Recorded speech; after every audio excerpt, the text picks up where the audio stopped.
Alors, rebâtir le Québec, rien de plus, rien de moins. Hein? Alors, j'ai eu quelques questions cette semaine en lien avec cette nouvelle série-là. Dans le fond, j'avais quelques commentaires à savoir, il me semble que c'est pas ça qu'il faut faire en tant qu'Église, rebâtir le Québec. On n'est comme pas à bonne place, c'est pas la bonne idée. On devrait plutôt parler de Jésus, puis faire en sorte que les gens connaissent Jésus. Et là, je veux mettre quelque chose au clair. En fait, on ne veut pas réellement rebâtir le Québec. Okay? On ne veut pas s'ouvrir une firme de génie conseil pour rebâtir les immeubles et faire un nouveau pont Champlain. Ce n'est pas le principe. Donc, nous sommes une Église, on croit en Jésus, on aime la Bible, on parle de la Bible et évidemment, notre but avec rebâtir le Québec, c'est vraiment d'une façon spirituelle. Alors, on veut parler de Jésus parce qu'on croit sincèrement que la façon de rebâtir spirituellement le Québec et intérieurement est vraiment en parlant de Jésus. Et c'est là où est-ce que, c'est pour ça que j'ai dit, j'ai répondu aux gens, j'ai dit, attendez quelques moments, on va vous parler, je pense que vous allez pas être déçus, parce que c'est vraiment dans la direction qu'on se dirige.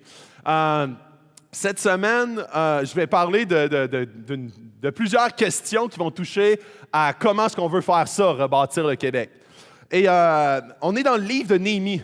Néhémie, c'est un livre qui parle de construction. C'est un livre dans l'Ancien Testament et toute la série est basée sur ce livre-là. Alors, ça va être super intéressant parce qu'on va sortir certains principes du livre pour voir comment est-ce que ça s'applique au Québec tout entier. Et nous autres, ici, on veut absolument, en Estrie, pouvoir, premièrement, avoir un impact sur nos voisins, sur notre ville, sur notre région, sur notre rue, où est-ce que vous habitez, sur notre Église, les gens qui participent à l'Église ici même, les gens ici même ce matin. Alors, c'est beau d'avoir une vision pour le Québec, mais il faut toujours, dans une grande vision conquérante, il faut toujours commencer par la personne qui est assise à côté de vous en ce moment même. Et c'est là où est-ce que c'est facile de tomber impersonnel avec une vision grandiose pour le Québec, sans même connaître la personne qui est assise à côté de vous, sans même connaître notre propre Église.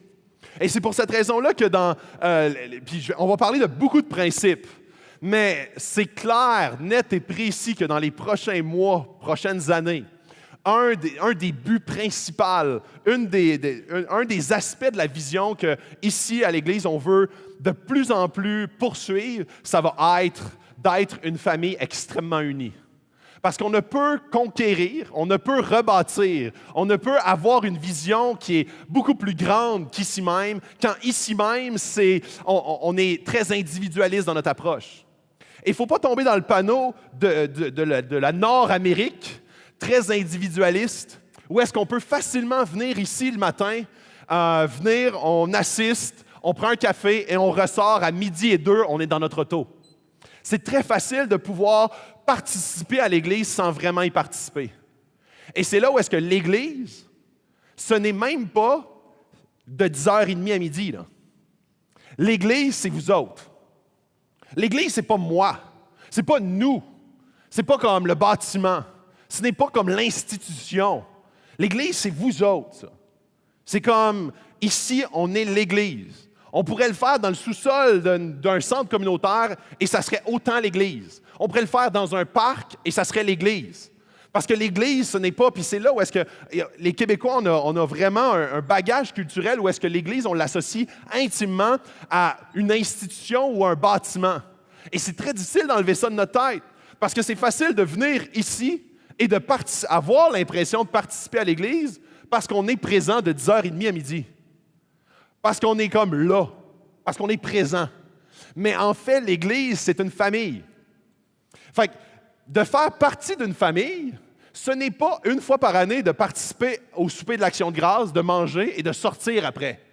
De faire partie de la famille, ça veut dire de s'intéresser, d'appeler ta mère, ton père, de t'intéresser, d'aider ton frère à déménager. Ça veut dire de comme s'intéresser quand il y a quelqu'un de malade. C'est comme, tu sais qu'il est malade, premièrement, et tu vas comme t'intéresser à ce qu'il vit. Tu vas t'intéresser énormément à ce qui se passe dans ta famille. Tu vas premièrement savoir ce qui se passe dans ta famille.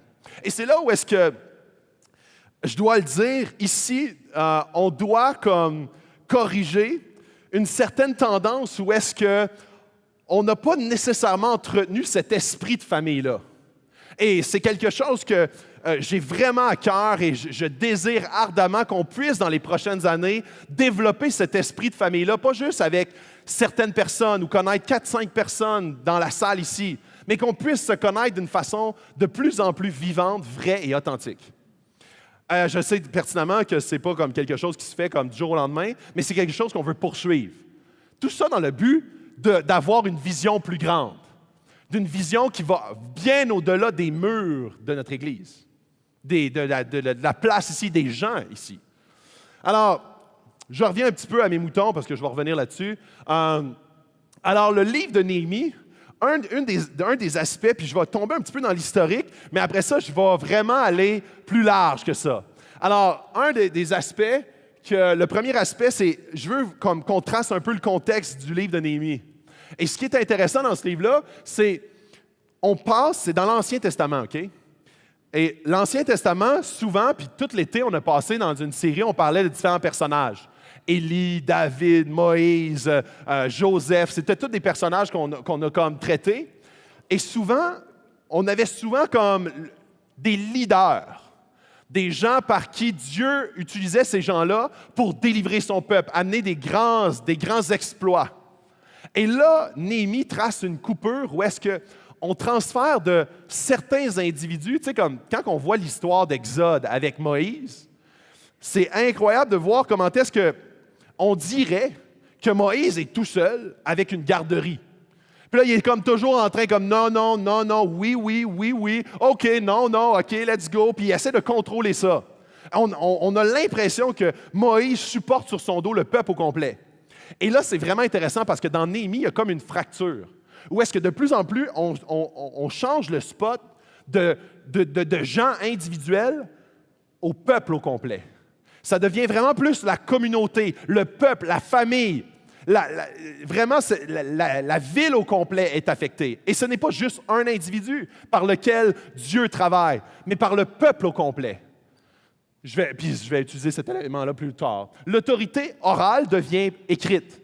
Donc, on a beaucoup d'éléments écrits qui ressortent. Et avant, c'était beaucoup par l'autorité orale. Les prophètes, que Dieu leur révélait des choses et que par la suite, les prophètes allaient communiquer au peuple. De plus en plus, on a comme des lettres des rois, des lettres des prophètes, par lesquelles Dieu délivre, Dieu commande, Dieu amène sa volonté. Et finalement, le dernier point, c'est qu'il y a une histoire derrière l'histoire. Très souvent, dans le livre de Néhémie, puis même dans toute la Bible, on a tendance à lire la Bible un peu comme les fables de La Fontaine. On lit, la tortue, le lièvre, OK, la tortue, elle va pas très vite, puis la lièvre s'en va vite, puis le lièvre, il prend un break, puis la tortue finit par le dépasser. Donc, la morale de l'histoire, c'est qu'il faut comme, je sais pas, y aller tranquillement, mais sûrement, au lieu d'y aller vite, puis être paresseux, en tout cas, je sais pas trop. Mais on cherche une morale. Et des fois, on lit la Bible de la même façon. On est comme, genre, je sais pas moi, David et Goliath, je sais pas, plus que le défi est grand, plus qu'il tombe de haut. Puis on est comme, dans le fond, il faut être juste plus rusé, puis avoir comme plus de jugeote pour réussir à abattre les grands géants dans notre vie. Et ça, c'est comme, wow, c'est une belle morale. Mais en fait, il y a toujours une histoire beaucoup plus deep que souvent ce qu'on prend comme morale de base. Et très souvent, quand on interprète la morale de base dans les histoires bibliques, souvent, ça nous conduit de façon fausse vers le but du texte au départ. C'est là où est-ce que, très souvent, il y a des gens qui font, la Bible se contredit. Parce que dans l'Ancien Testament, il agissait d'une certaine manière. Dans le Nouveau, il agissent d'une complète autre manière. Donc, on voit que ça se contredit, mais c'est parce qu'on interprète la Bible comme un conte de La Fontaine. On essaie de retirer la morale superficielle d'une histoire qui est beaucoup plus deep que ça. La Bible, comment c'est écrit? C'est écrit premièrement par des humains. Oui. C'est écrit par des humains. Donc, ce n'est pas comme les Mormons, eux autres, Joseph Smith, ils croyaient que ça avait été écrit par un ange sur des pierres en or. Et ce n'est pas le cas. La Bible n'a pas été écrite par des anges. La Bible a été écrite par des êtres humains de cultures différentes, d'ères différentes, dans l'histoire de l'humanité, dans des langues différentes, avec des contextes différents, des métiers différents, mais toujours inspirés par le même Dieu. Donc, c'est d'inspiration divine d'un couvert à l'autre par des êtres humains qui l'ont écrit. Et pourquoi je dis ça? C'est que très souvent, on lit les histoires pour ce qu'elles sont, mais on oublie le fait que c'est le même Dieu qui raconte une seule et même histoire. La Bible est écrite par le même auteur divin, par des gens qui l'écrivent d'une façon et une façon de communiquer différente l'un avec l'autre. Et c'est là où est-ce que quand on lit la Bible avec toute la même lunette, on oublie très souvent tout le contexte historique et culturel qui vient avec. Et c'est là où est-ce que souvent on fait des erreurs complètement ridicules pour l'époque. On interprète des choses en nord-américain du 21e siècle et souvent ça ne fait aucun sens avec l'ère du temps. Mais ce que Dieu pousse à travers la Bible, c'est une seule et même histoire. Et c'est là où est-ce que souvent on prend le livre de Néhémie et on dit « Ah, il y a des principes de leadership là-dedans. » Donc, et c'est vrai. Des fois, on dit, à chaque fois qu'on veut faire une construction de bâtiment, on va faire le livre de Néhémie, on va reconstruire. Et c'est là où est-ce que souvent on l'interprète comme une fable de La Fontaine. On dit « Hey, on va apprendre comment bâtir un bâtiment. On va apprendre comment déléguer dans le livre de Néhémie. » Et on prend chacun des éléments superficiels ou les éléments qui ressortent du texte, mais sans voir ce qui sous-tend le texte ou le but pourquoi ça a été écrit. Et c'est là où est-ce que l'histoire de Néhémie, c'est une histoire beaucoup plus deep que celle de la reconstruction. En fait, puis ça je l'ai déjà dit auparavant, toute la Bible pointe continuellement à Jésus. Toutes les histoires pointent à Jésus d'une façon ou d'une autre. Parce que dans la tête, en tout cas, de Dieu, c'est, pour lui, l'écriture de la Bible, c'est une même et seule histoire. Et c'est là où est-ce que Néhémie était dans un royaume, était un serviteur du roi, dans une position très enviable, et il a vu son peuple qui souffrait. Et il a demandé au roi une faveur pour aller vers son peuple, pour pouvoir les motiver, les encourager, les leader à rebâtir au risque de sa vie.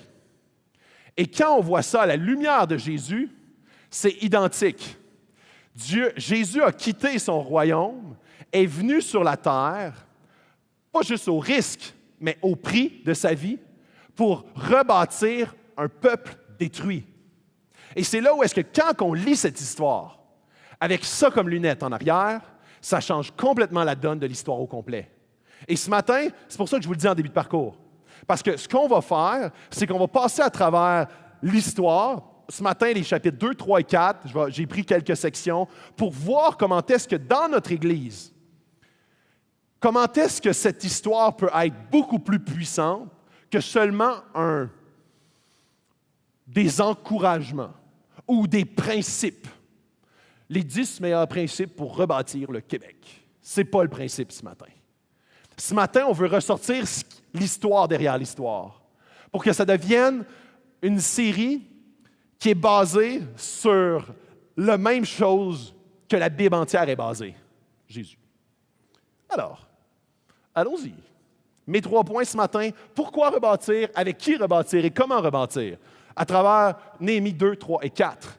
Alors, pourquoi rebâtir? Numéro 1, je vous lis quelques versets, et ensuite de ça, on plonge dedans. Je leur ai alors dit, vous voyez vous-même la malheureuse situation dans laquelle nous nous trouvons. Jérusalem est en ruine et ses portes ont été détruites en cendres. Venez, reconstruisons la muraille de Jérusalem et nous ne serons plus dans le déshonneur. Puis je leur ai raconté comment la bonne main de Dieu avait reposé sur moi et leur ai rapporté les paroles que le roi m'avait adressées. Ils ont dit, « Levons-nous et mettons-nous au travail. » Et ils se sont fortifiés dans cette bonne décision.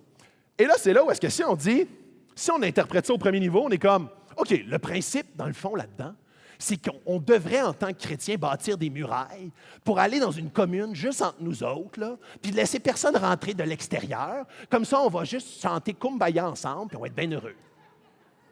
Ça, c'est le premier niveau, et ce n'est vraiment pas ce que le texte essaie de pousser. OK? Alors, ce que le texte essaie de dire, c'est qu'il faut se reporter dans ce temps-là. Une ville sans murailles, quand tu avais une ville, pour pouvoir instaurer un système de justice, un système de loi, une culture, vraiment un système d'éducation, tu n'avais pas le choix d'avoir des murailles. La raison pour ça, c'est qu'il n'y avait pas de système de justice quand tout le monde pouvait rentrer quand il voulait. Il n'y avait pas de policiers ou d'éléments, il y avait de la garde. Et souvent, la garde du roi était comme dans les villes où est-ce que le roi était pour protéger le roi. Mais le peuple comme tel n'était pas comme sous la protection de la garde de façon impérative. Eux autres, ils s'arrangeaient comme ils pouvaient. Puis les plus riches, souvent, ils engageaient des gardes. C'est là où est-ce que dans une ville, et puis c'est pour ça que nous autres, quand on a un problème ou quand on voit un délit, on appelle la police, puis ils vont. Fait que tout le monde, dans une société comme la nôtre, est protégé. C'est le bien commun. Dans ce temps-là, ça ne marchait pas de même. Ça marchait que si tu avais de l'argent pour te protéger, tu étais protégé. Sinon, tant pis pour toi. Alors, seulement les gens qui avaient assez de moyens vivaient à l'extérieur des villes. Ceux qui avaient moins de moyens, comme le commun des mortels, eux vivaient dans les villes fortifiées. Parce que ça faisait en sorte qu'ils avaient une protection, ils avaient une sécurité. Ils pouvaient laisser aller jouer leur enfant dehors sans craindre qu'il y arrive un drame. Donc, c'est là où est-ce qu'une nation ne pouvait même pas penser se retrouver entre eux, avoir une même culture, avoir un même Dieu, une même croyance, sans avoir, premièrement, une muraille qui les entoure. Et c'est là où est-ce que l'objectif primaire, et le livre de Néhémie parle de communauté. La première étape et le but pourquoi Néhémie veut bâtir une muraille, c'est pour avoir une famille, une communauté. Des gens qui appartiennent à la même famille, qu'ils ont une interaction rapprochée à l'intérieur d'une même une espèce d'endroit protégé. Et c'est là où est-ce que l'Église, c'est ça. C'est une famille. Et on invite n'importe qui à rentrer dans cette famille-là. Une famille où est-ce qu'on veut absolument être les gens les plus ouverts à dire « Viens faire partie de cette famille-là ». Mais c'est une famille. C'est une famille avec des valeurs, des croyances, une vision, une mission, un même Dieu, des mêmes éléments qu'on poursuit, des mêmes priorités dans nos vies. On a la même autorité qui est la Bible, le même Dieu qui est Dieu, Jésus qui est notre Sauveur. Oui, ça c'est un fait indéniable. Donc, on ne se rassemble pas ici seulement pour dire, on parle de bonnes valeurs, point. Non, c'est pas juste ça. C'est pas juste ça, l'Église. Parce que si c'est juste des bonnes valeurs, je pourrais être quelqu'un qui fait juste des pep talks sur, je sais pas, la joie. Soyons joyeux. Repartez d'ici avec la joie dans votre cœur. Pensez aux roses pour les filles, aux bleus pour les garçons. Vous pensez à des arcs-en-ciel ou des pouliches. Puis là, c'est comme merveilleux, on sort d'ici, puis chaque semaine, joie, joie, joie, joie. Mais sans fondement pour cette joie-là. Et ça tombe assez à plat.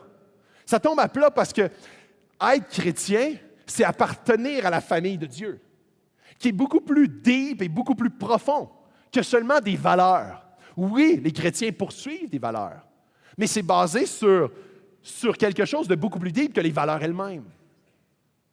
Donc, quand on est dans le chapitre 2 de Néhémie, c'est un appel à la communauté. C'est un appel à dire, faisons partie de quelque chose de plus grand.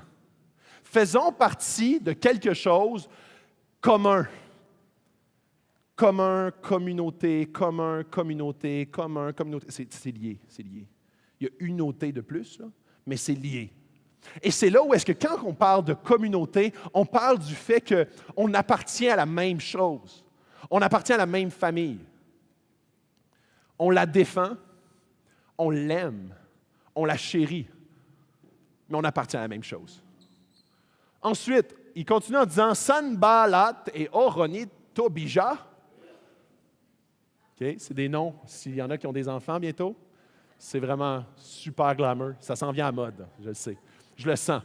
Le fonctionnaire ammonite et Gézem, l'arabe, ont appris ce qui s'était passé. Ils se sont moqués de nous et nous ont traités avec mépris. Ils nous ont dit, « Que faites-vous donc? Seriez-vous en train de vous révolter contre le roi? » Je leur ai fait cette réponse. « C'est le Dieu du ciel qui nous donnera le succès et nous, ses serviteurs, nous allons nous lever et nous mettre au travail. » Et de faire partie de cette communauté-là va attirer indéniablement le mépris, va attirer très souvent même les moqueries. Hein? En 2016, là, ici au Québec, tu crois en Jésus, la Bible, puis Dieu, toi, là? Wow! Ça serait quelque chose que vous pourriez facilement entendre. Si dans une conversation, vous glissez que, oui, je suis chrétien. Et qu'est-ce que ça veut dire, chrétien? Je lisais cette semaine, il y a un livre vraiment fantastique, écrit par Marc Léger, qui vient de sortir, qui fait référence. Marc Léger, il y a une grosse firme de sondage. Tu sais, quand les sondages de politiciens sortent, là, c'est Léger Marketing qui font ça. Bon, bien, ça vient de Marc Léger. Donc, Marc Léger a écrit un livre et qui décrit à quoi ressemble un Québécois. Et les Québécois sont remplis de paradoxes. Il disait, puis c'est les statistiques qui parlent, il a sondé le Québec. Et le Québec qui parle, 80% des Québécois se disent chrétiens, non pratiquants. Mais le Québec se dit chrétien. Le Québec se dit, en plus de se dire chrétien, il se dit laïque et athée, tout en désirant le crucifix à l'Assemblée nationale. Donc, il dépeint les Québécois avec un ensemble de paradoxes. Un ensemble de paradoxes où est-ce que souvent on mécomprend l'Église, on mécomprend chrétien, on mécomprend ce que ça signifie appartenir à la famille de Dieu. Donc, c'est là où est-ce que, tout en rejetant toute institution, toute croyance, on s'identifie à une culture religieuse. Et c'est là où est-ce que si vous pensez que ça va toujours être bien accepté, ça risque de ne pas être le cas. Parce qu'on n'est pas dans une société... le Québec est un des endroits les moins chrétiens, comme ce que le mot veut dire. Le mot veut dire des disciples de Christ. Le Québec est un des endroits les plus laïques sur la Terre, avec 0,05% de chrétiens au Québec. Donc, si vous pensez que le 99,5 autres pourcents vont dire « Nice! Wow! C'est la norme! Et ça me tente? » Pas nécessairement.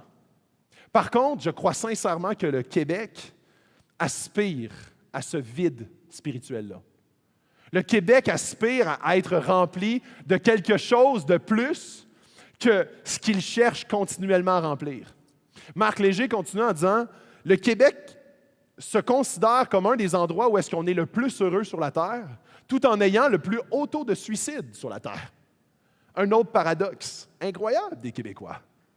Les Québécois pensent avoir trouvé le bonheur tout en, de façon évidente, ayant beaucoup de difficultés à le défendre de façon continuelle. Et c'est là où est-ce que le Québec aspire, sans le savoir, à être rebâti spirituellement, à être rempli spirituellement de quelque chose de plus, de quelque chose de divin, tandis qu'il cherche à le combler continuellement par toutes sortes de plaisirs, toutes sortes de valeurs. Et là, je continue. Avec qui rebâtir? Alors, avec qui rebâtir? Là, c'est vraiment intéressant parce que dans ce passage-là, dans le chapitre 3, il parle continuellement. 8 fois, il dit « à côté d'eux ». 9 fois après lui. 3 fois après eux.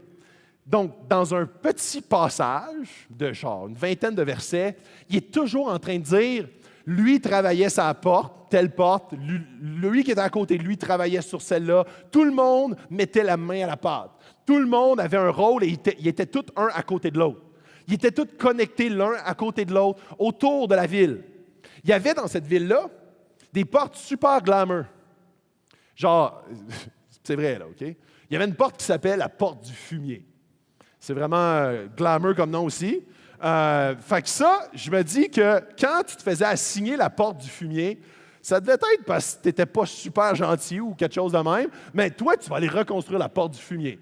Alors, il y en avait qui avaient la porte du fumier. Il y en a d'autres qui avaient la porte principale, la porte comme la plus grande de Jérusalem. Une porte que tout le monde voulait être dessus. Et c'est là où est-ce que, premièrement, tout le monde dans cette œuvre-là, tout le peuple mettait la main à la pâte d'une façon égalitaire, mais surtout de façon communautaire. Tout le monde était un à côté de l'autre, tout le tour de la ville, et on voit qu'il y a une unité qui transparaît dans ce peuple-là. Et ce qui est encore plus beau, et ça, il y a beaucoup de passages dans le Nouveau Testament qui font référence à ça, les chrétiens sont un seul corps, qu'on appelle le corps de Christ. Tout le monde a des dons différents, des talents différents, des personnalités différentes. Et c'est ça qui est incroyable, parce qu'à l'intérieur d'une même Église, on rencontre toutes sortes de forces différentes au sein même de l'Église avec les gens qui l'habitent. Et c'est là où est-ce que tout le monde comble une tâche, un trou, un besoin selon ce qu'ils sont et leurs dons qu'ils ont reçus. Et c'est ça qui est incroyable, c'est que tout le monde a un rôle aussi important. Et là, de manière, même dans Corinthiens, il dit, Corinthiens, c'est un livre dans le Nouveau Testament, il dit, est-ce que la main va dire, j'ai pas besoin de l'oreille? Est-ce que la main va dire, hey, si on fait tout être des mains, ce serait-tu incroyable, hein? Plein de mains partout, puis ça serait fou raide. Non, ça serait catastrophique.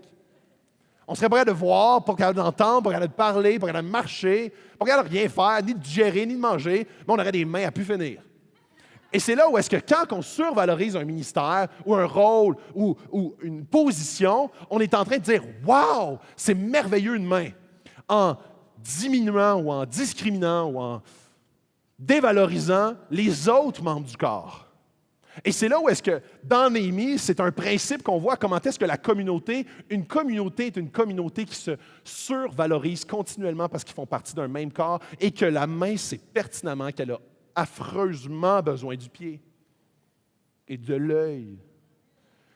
Et là, je continue en disant, nous sommes un seul corps.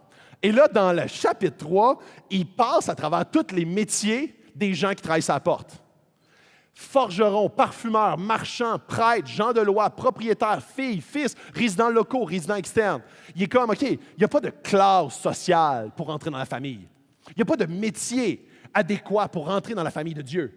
Il n'y a pas comme, OK, ce qu'on veut, là, c'est juste des charpentiers menuisiers ou des maçons. On veut tout le monde. On veut tout le monde. Puis ça, là, on les décrit pas juste par leur métier. Des fois, c'est comme, il y a un jeune de 12 ans, fine, c'est un fils, ça. C'est sûr que c'est un fils. S'il y a une fille de 12 ans, c'est une fille. Fait que là, on est en train de décrire tout le monde. Il n'y a personne qui est comme, non, moi, je n'ai pas de métier, je ne rentre pas là-dedans. Moi, je n'ai pas tout à fait le talent, je ne dois pas être utile à rien. On parle des résidents locaux comme les résidents externes. Pour ouvrir l'Église ici, puis l'implantation de Magog, si vous saviez le nombre de sous et le nombre d'aides de gens qui provenaient de partout dans l'Amérique du Nord, des États-Unis, de l'Ontario, d'autres villes au Québec qui viennent aider pour bâtir ou de rénover le bâtiment de Magog. Quand on a ouvert ici, il y a 6 ans, combien de fonds monétaires sont venus des États-Unis? De gens qui ne nous connaissent pas, qui ne connaissent aucun visage ici, qui ont juste entendu parler du Québec et qui se sacrifient eux-mêmes. Ils se privent d'un voyage dans le Sud. Ils se privent de quelque chose qui serait sûrement plus le fun que de faire un chèque à une église qui va ouvrir à Sherbrooke, quelque chose de même. Sherbrooke ou... Et c'est là où est-ce que ça, là, c'est en train de parler du corps de Christ. Puis le corps de Christ, c'est pas juste ceux qui sont ici ce matin, là. Le corps de Christ, c'est tous les chrétiens à travers la planète Terre, tout simplement. Fait que c'est là où est-ce que Néhémie est en train de dépeindre que de faire partie de la famille de Dieu, ça ne relève pas de aucune caste sociale. Ça relève de tout le monde. Et c'est là où est-ce que souvent on a des faux prétextes pour fuir l'appel de Dieu. On est comme, ah, moi, je n'ai pas vraiment de talent pour parler devant un public. Je n'ai pas vraiment de talent musical. Je n'ai pas vraiment de talent. Je ne suis pas vraiment extraverti pour être à l'accueil. Je n'aime pas vraiment les enfants. Je ne serai pas au service à l'enfance. Je n'aime pas vraiment l'évangélisation. Fait que je ne parlerai pas de Dieu à mon travail. Je n'aime pas non plus réparer des pneus. Fait que je n'aiderai pas un de mes amis qui a comme une crevaison. Et c'est facile de facilement se dérober de l'appel de Dieu. Je n'irai pas vraiment sur la porte du fumier pour la rénover parce que je n'ai pas de talent vraiment avec la brique. Et c'est là où est-ce que, si tu es un fils ou une fille, Dieu a un rôle pour toi. Dieu a un rôle pour toi, que ce soit inside, ici, là, en dedans, ou dehors. Que ce soit comme le dimanche matin ou dans n'importe quelle autre plage horaire de la semaine. Que ce soit, et puis c'est là où est-ce que souvent on va comme dire, les ministères appartiennent à l'Église. Non. En fait, oui. Mais l'Église, pas dans le bâtiment ici. Dans l'Église qui participe jour après jour, du lundi au dimanche, à être l'Église à temps plein. On n'est pas l'Église ici ce matin. On est l'Église tout le temps. Donc, avec qui? Tout le monde. Je continue. Nous sommes un seul corps. À côté d'eux ont travaillé les habitants de Tekoa. Même si les plus influents d'entre eux refusaient de se plier au service de leur Seigneur. C'est pas tout le monde qui a embarqué là-dedans. Hein? Parce que ça a l'air beau de même. Hein? Quand je dis hey, tout le monde, t'es un fils ou t'es une fille, ça marche. Malade? Non, il y en a toujours qui vont dire non, j'embarque pas là-dedans. Non, moi, tu sais, cette affaire-là, ils sont bien motivés puis tout. Là, moi, regarde, je viens une fois de temps en temps, puis moi, il y a des valeurs que j'aime, mais là, tu sais, j'en prends puis j'en laisse. Puis moi, la vision, là, c'est comme, tu sais, rebâtir le Québec, tu pousses fort, là, tu sais. Fait que, et là, ici, là, la raison pour laquelle eux autres refusaient de se plier au service, savez-vous c'est quoi? C'était des gens, c'était les plus influents. Et dans une autre traduction, on parle des gens, c'était les gens, les décideurs de la ville. Et les décideurs de la ville étaient comme, non, moi je ne touche pas à ça. C'est comme, c'est pas de mon calibre. Moi je suis un penseur, je suis un intellectuel. Je suis quelqu'un qui réfléchit le monde. Mais je me salis pas les mains, là. Oublie ça, là. Je ferai pas vraiment je rénoverai pas vraiment la porte du fumier. Juste le nom, je trouve que ça me salit les mains. Et c'est là où est-ce que facilement on peut se dérober pour toutes sortes de prétextes, prétextant que ce n'est pas notre appel. Mais sachez-le, Dieu a un appel pour chaque individu dans cette salle. Que ce soit dans l'Église du dimanche matin ou dans n'importe où dans la ville de Sherbrooke ou de Magog ou de l'Estrie au complet, Dieu a un appel pour toi. Yes, amen. Et c'est là où est-ce que je t'invite fortement à mettre ça en prière, à demander à Dieu, où est-ce que tu me veux? Parce qu'il te veut quelque part. Et c'est tellement facile de juste faire comme, j'ai des problèmes d'audition, puis j'entends pas vraiment Dieu me parler. Ou plutôt, Dieu te parle et tu ne veux pas l'écouter. Et c'est très, très facile d'avoir une tonne de prétextes pour juste fuir l'appel de Dieu. Ensuite, dans Matthieu 11, et ça, c'est des versets que je trouvais vraiment choc. Je vous le dis en vérité, parmi ceux qui sont nés de femmes, il n'est venu personne de plus grand que Jean-Baptiste. Cependant, le plus petit dans le royaume des cieux est plus grand que lui.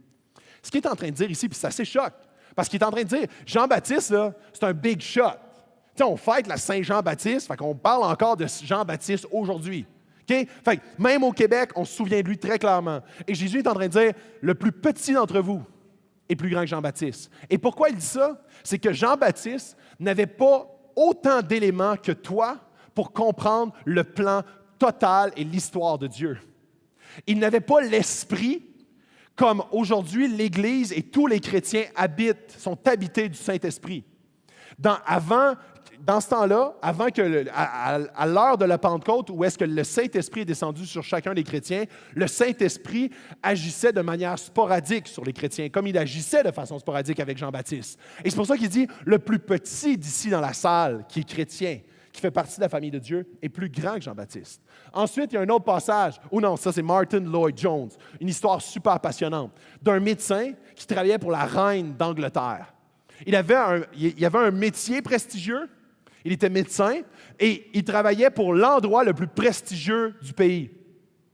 Et Dieu l'a appelé à devenir pasteur. Et là, puis il raconte ça en disant, je suis devenu littéralement amoureux et il est allé dans la ville de Wales, une petite ville de pêcheurs assez pauvres, pêcheurs de poissons, assez pauvres du Royaume-Uni. Et il dit qu'au niveau humain, il n'avait pas beaucoup de choses en commun avec ces gens-là. Mais à cause de leur foi et à cause de sa foi, c'est devenu ses plus grands amis. C'est devenu les gens les plus intimes avec qui il a évolué dans la vie. Et il dit ceci, les deux évidences que tu es chrétien et que tu as la foi en Christ et que tu aimes les saints, les autres chrétiens.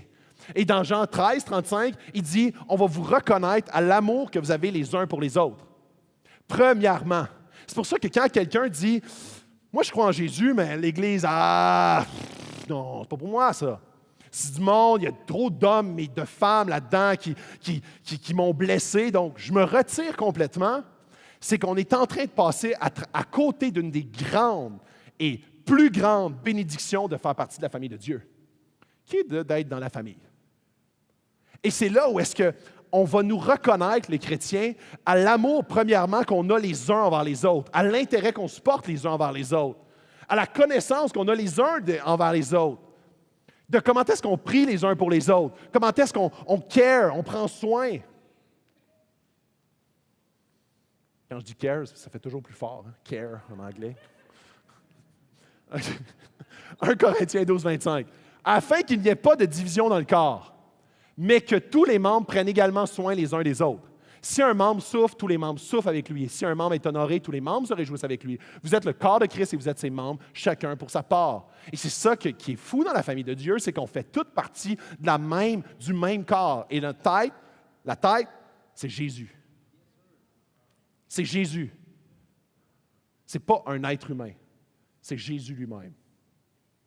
On suit tout le même individu. Jésus. Je suis soumis à Jésus. Le pasteur de cette église-ci, c'est Jésus. Ouais.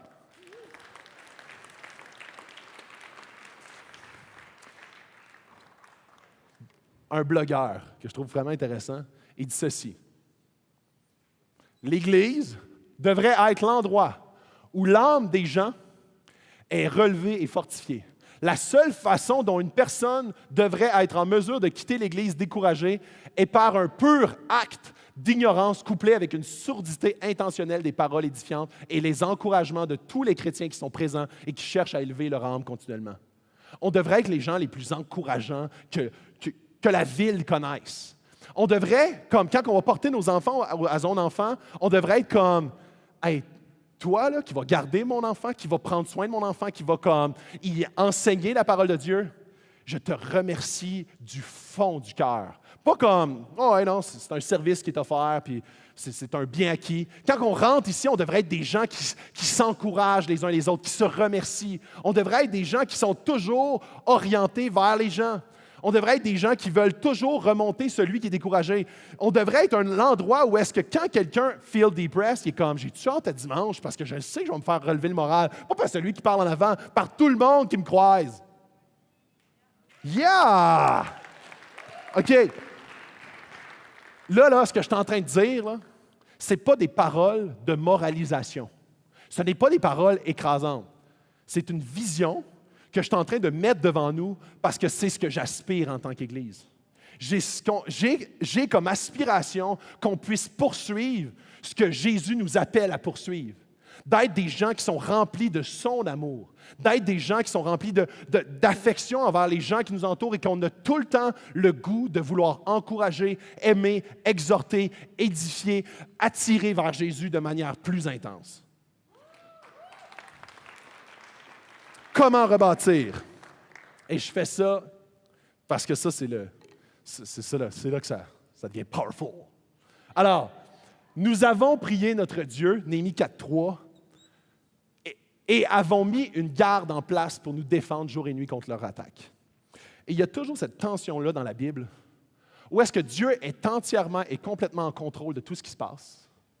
Et au même moment, l'impact de ce que tu fais est important quand même. C'est là où est-ce que, comme c'est pour Néhémie, là, il sait que c'est la volonté de Dieu. Il y a même une lettre de la part du roi qui l'appuie. Et là, il y a du monde qui ne sont pas contents et qui veulent venir les attaquer. Okay? Alors, Néhémie aurait pu dire, si c'est la volonté de Dieu, il va nous protéger. Fait que pas besoin de se défendre, pas besoin de se méfier. On va juste comme travailler avec un sourire. Puis Dieu, il va nous protéger. Et voyez cette tension-là. Si Néhémie agit de cette façon-là, ils vont se faire détruire. Et c'est là qu'il y a cette tension-là entre la souveraineté de Dieu et la responsabilité humaine, partout dans la Bible. On voit plein de circonstances où est-ce que l'homme et la femme, l'homme avec un grand H, est appelé à mettre sa foi en Dieu, mais pas une foi qui s'assit, puis qui dit « Ah, yes, on va voir ce que Dieu va faire. » Puis s'il ne le fait pas, « Ah, ben là, je perds la foi, là, ça n'a plus d'allure, cette affaire-là, là. Il n'a comme pas agi comme je pensais, fait que ça finit là. » Et très souvent, Dieu nous demande de dire, puis je ne comprends pas entièrement le rôle spirituel de la prière, mais Dieu nous demande de prier. Puis on est comme, OK, mais c'est quoi le rapport? Si Dieu est entièrement au contrôle, il connaît l'avenir, blabla, pourquoi on devrait prier? Il me semble qu'il fait ce qu'il veut, quand il veut, comment est-ce qu'il veut. Mais il donne un rôle à l'être humain à travers la prière pour pouvoir, je ne sais pas comment le dire, là, mais bouger la main de Dieu. Influencer la main de Dieu. Et c'est là où est-ce qu'il y a toujours cette tension-là de l'action de l'être humain, que l'être humain décide de se lever et de dire « Je vais me battre, je vais lutter ». Pas dans la passivité, mais dans l'action, en ayant une complète foi dans ce que Dieu va faire. Ou est-ce que moi, je vais mettre mes 5 pains et 2 poissons et que Dieu va les multiplier? Mais je les ai quand même mis là. Et c'est là où est-ce que il y a toujours cette façon-là de voir l'être humain. Et très souvent, on va avoir tendance à faire, bon, on va voir ce que Dieu va faire. Puis on s'assoit, puis on regarde. Et Dieu est comme, non, lève-toi, ouvre ta bouche et je vais faire des miracles incroyables. Comme, va prier sur cette personne-là. Je vais faire des miracles incroyables, mais c'est toi qui dois prier.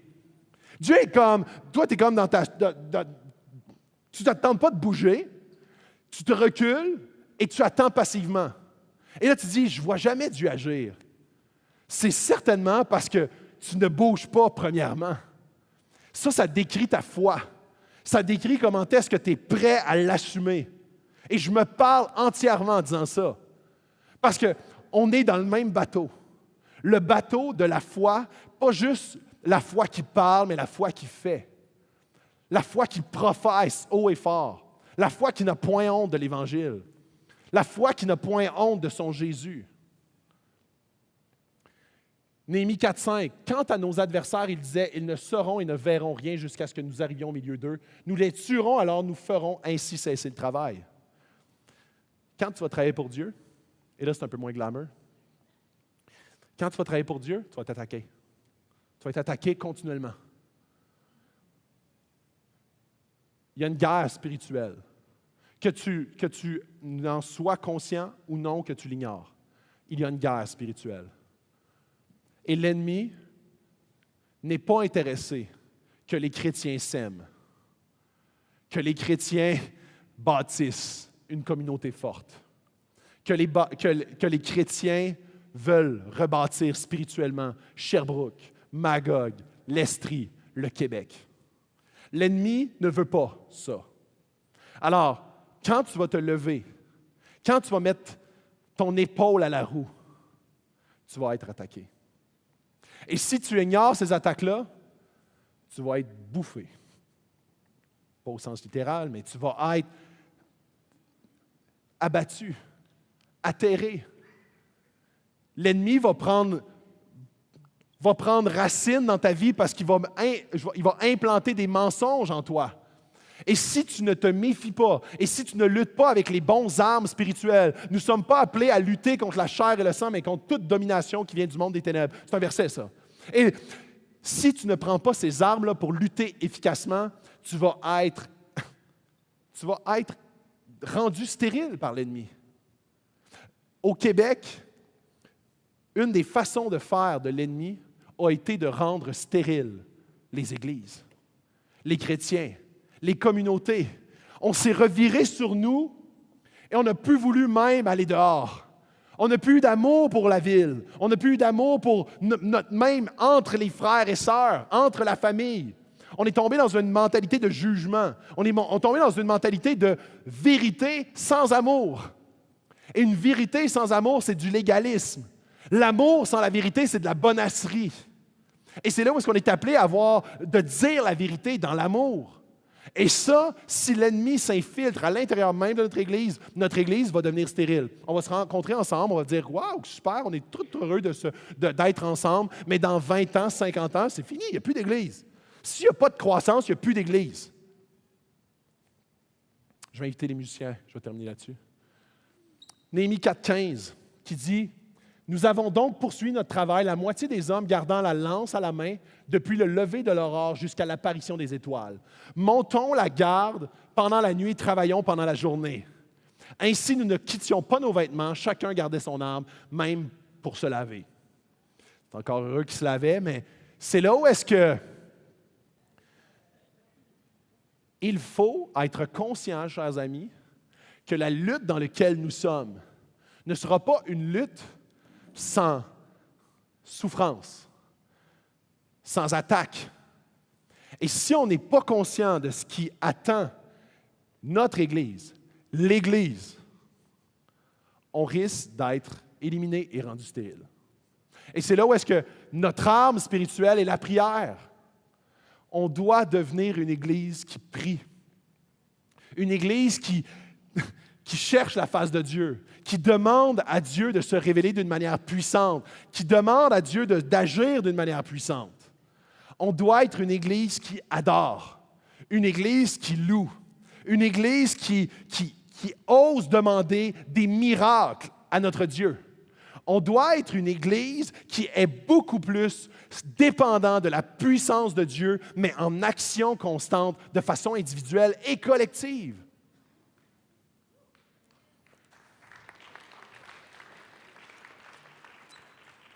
Et là, dans 2 Timothée 3,12, je sais que c'est des versets qui font mal un peu.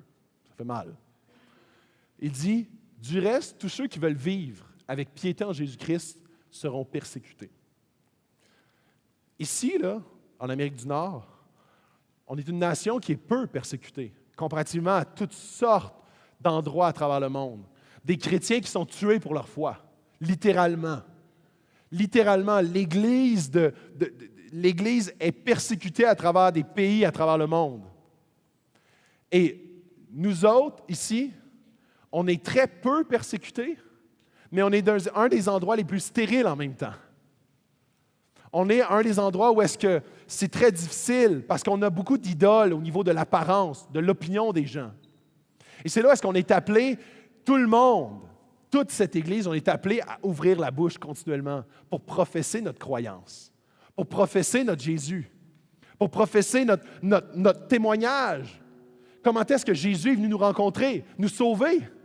Pas d'une manière théorique, d'une manière personnelle, expérientielle. On pourrait s'ostiner des jours et des jours sur la véracité de la Bible, sur la création versus l'évolution, sur toutes sortes de sujets comme ceux-là. Par contre, mon expérience personnelle et ma rencontre personnelle avec Jésus, c'est le moment où est-ce que, à chaque fois que j'ai des doutes, je retourne là. À chaque fois que Dieu m'a parlé, je retourne là, à ce moment-là. Je retourne aux endroits où est-ce que Dieu m'a visité, que Dieu m'a parlé, Dieu a agi, Dieu a fait des miracles devant mes yeux. Et ces moments-là, ça devient mes moments, mes moments où est-ce que Dieu est vrai pour moi. Et c'est là où est-ce que ça exalte ma foi. Ça me porte à l'adoration. Ça me porte à le remettre à l'endroit où est-ce qu'il devrait être. Et chacun ici dans cette Église, nous devrions être une Église unie ensemble dans une même direction qui est celle de Jésus. À écouter sa voix, écouter son esprit qui nous parle dans notre vie. Et après ça, avoir juste le goût de louer, de l'adorer, de l'élever d'une manière incroyable. Et ça, là, c'est notre mandat en tant qu'Église.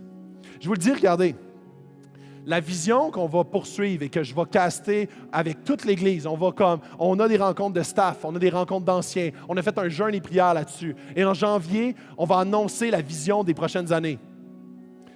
Sauf que ce que je peux vous garantir, c'est une chose. Et avant de la dire, vous savez, un club de hockey, ils peuvent avoir une vision. Sauf qu'une chose qu'ils savent de façon obligatoire, c'est qu'ils vont jouer au hockey. Et nous, la vision va prendre différentes formes. Mais une chose est sûre, une chose est totalement sûre. Ce qui nous distingue, ce qui fait que l'on est chrétien, c'est qu'on aime Dieu de tout notre cœur et qu'on aime les gens de tout notre cœur. Et les premiers gens qu'on a aimés, c'est les chrétiens autour de nous.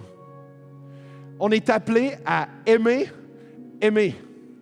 On est appelé à faire des disciples.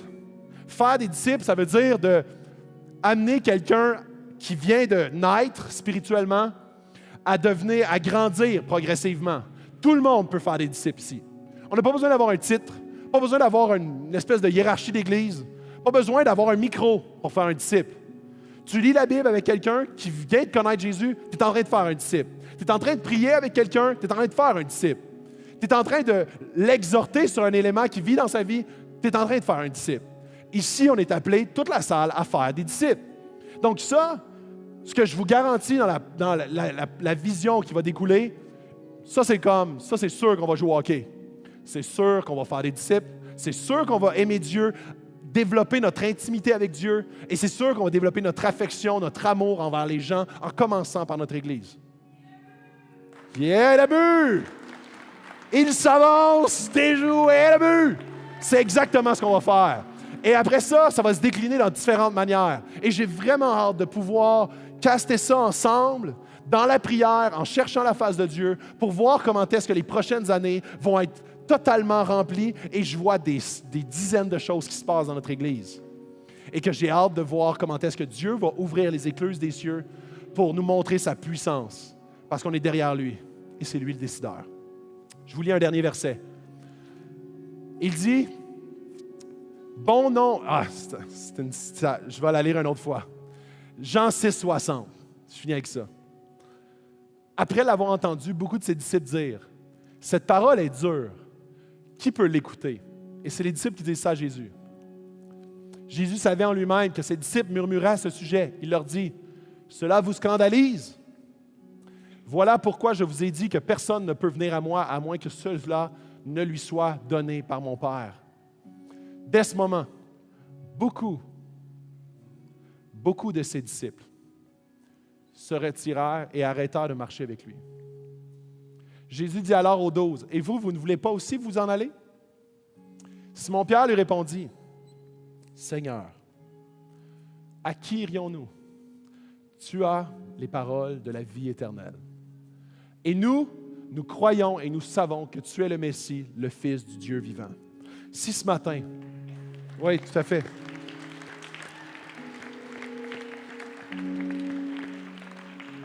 Si ce matin, tu es ici et tu as le goût de partir, si ce matin, tu as juste le goût de dire, « Jésus, ce que tu dis, ça fait trop mal. C'est pas fait pour moi. » Je t'invite, parce que c'est une lutte spirituelle. C'est un combat pour ton âme. C'est un combat où est-ce que Dieu t'appelle à dire « Viens, rentre et fais partie de ma famille. » Et l'ennemi dit « Non, c'est trop dur pour toi. C'est scandaleux ce qu'il dit. Hey, tu n'as pas besoin d'un sauveur dans ta vie. Tu n'as pas besoin de ça. Hey, sois moderne, sois actuel et tu n'as pas besoin d'un sauveur quand tu es quelqu'un d'actuel. » C'est une lutte spirituelle pour ton âme qui se joue en ce moment même. Et Tu as besoin d'être délivré et d'être éclairé, pas par un message humain, mais par l'Esprit lui-même qui t'éclaire. Et c'est là où est-ce que la prochaine toune, c'est une toune qui dit « La puissance est dans le nom de Jésus pour briser les chaînes ». Cette toune-là fait référence à exactement ce qui se joue en ce moment même. Pour les chrétiens qui luttent avec des idoles, pour les chrétiens qui disent « Je ne veux pas vraiment me lever, j'aime ça être dans la passivité et juste être assis à comme consommer ». Et Dieu t'appelle à un appel extrêmement précis sur ta vie et tu es comme « Non, c'est pas pour moi ça, j'ai pas vraiment le don, le talent, c'est pas vraiment pour moi ces affaires-là ». C'est une lutte spirituelle pour ton âme. Et ce que je te dis ce matin, et la toune qu'on va chanter, la puissance est dans le nom de Jésus pour briser ces chaînes-là. On va prendre un temps pour chanter cette chanson-là, non pas comme une chanson de louange, mais une chanson de libération, une chanson de délivrance, une chanson où est-ce que tous les chrétiens de la salle et tous ceux qui luttent pour ne pas devenir chrétiens ou devenir chrétiens sont appelés au même endroit, c'est au pied de la croix de Jésus-Christ. Et pour ça, ça prend d'être illuminé par l'Esprit Saint. Et ceux qui sont chrétiens dans la salle, je vous prie de prier à ce moment-ci, d'intercéder parce qu'il se joue une lutte spirituelle en ce moment même pour rendre stériles les chrétiens de la salle et pour éloigner les non-chrétiens de la salle. On est tous appelés au même endroit, dans la même famille, au pied de la croix de Jésus-Christ, pour pouvoir regarder plus loin à rebâtir le Québec. Je vais terminer en prière. Oui, Dieu, on vient devant toi et on te prie que tu puisses en ce moment même visiter chacun des cœurs dans cette salle. Chacun des cœurs dans cette salle qui résistent, qui ont cru certains mensonges de l'ennemi, qui nous a attaqués et qu'on n'a pas su se défendre avec les armes spirituelles. On veut ce matin une délivrance. On veut ce matin que ton esprit puisse briser les chaînes par le nom puissant de Jésus-Christ. On veut ce matin, Seigneur, que cette Église puisse être une Église qui se lève, une Église qui professe haut et fort ton nom, une Église, Seigneur, qui n'est pas morte, mais une Église qui vit, une Église, Seigneur, qui est complètement en feu pour leur Maître, Sauveur et Seigneur qui s'appelle Jésus-Christ, ce nom puissant que l'on adore, qu'on se met à genoux devant ce Dieu et qu'on lui remet l'entière gloire. Père, on te prie que cette Église puisse être une Église en feu pour toi aujourd'hui et pour les dizaines d'années à venir, dans le nom puissant de Jésus-Christ qui ont pris ces choses et pour ta gloire. Amen.